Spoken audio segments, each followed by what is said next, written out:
Bolehkah seorang istri menolak ajakan suami tanpa memiliki udzur syar'i? Jadi suaminya ngajak berhubungan kemudian ditolak tanpa udzur syar'i, enggak boleh. Ya. Nabi telah bersabda, "Idza da'a ar-rajulu imra'atahu ila firashihi fa'abat fabata ghadban la'anatal malaikatu hatta tusbih." Dalam riwayat yang illa kana alladhi fis sama' sakhitan 'alaiha.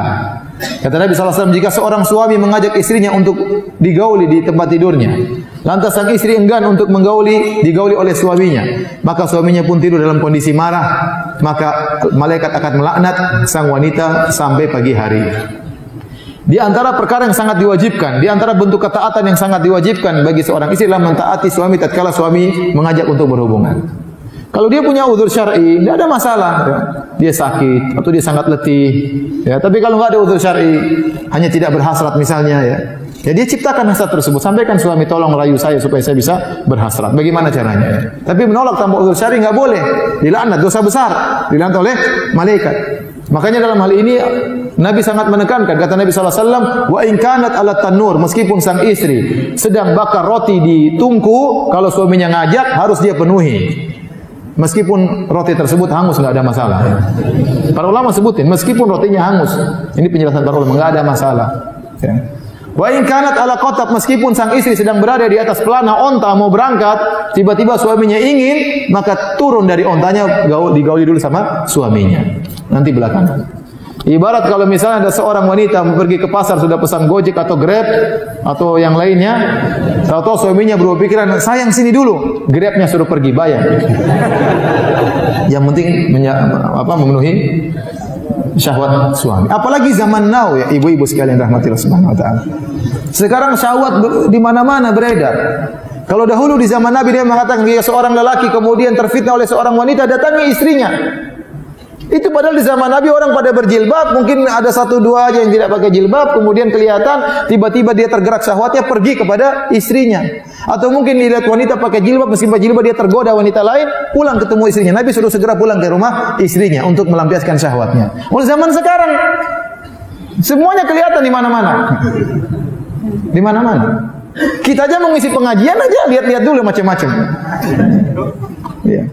Apalagi kalau ngisi pengajian luar negeri. Coba, saya itu berapa kali pergi ke Amsterdam. Mau Amsterdam, wah rusak dulu baru ngisi pengajian Amsterdam.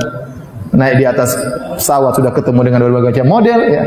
Kemudian turun di Amsterdam ketemu orang wanita-wanita Eropa berbagai macam model. Meskipun saya bawa istri ya. Ini mau ngisi pengajian kita maksiat dulu. Beneran. Ngisi di Melbourne, di Sydney sama. Mau ngisi pengajian maksiat dulu, naik ketemu ini, wah sudah repot. Tapi bagaimana lagi? Ya. Makanya harus ada istri yang saya bawa ya, kalau enggak repot. Harus ada istri yang saya bawa, padahal istri saya cuma satu. Jadi, nah dalam kehidupan yang sekarang ini penuh fitnah, maka seorang wanita berusaha kalau suaminya lagi berhasrat segera melayani sang suami. Tidak harus dia berhasrat, dia tahu ini kewajibannya. Dia tahu dia dapat pahala.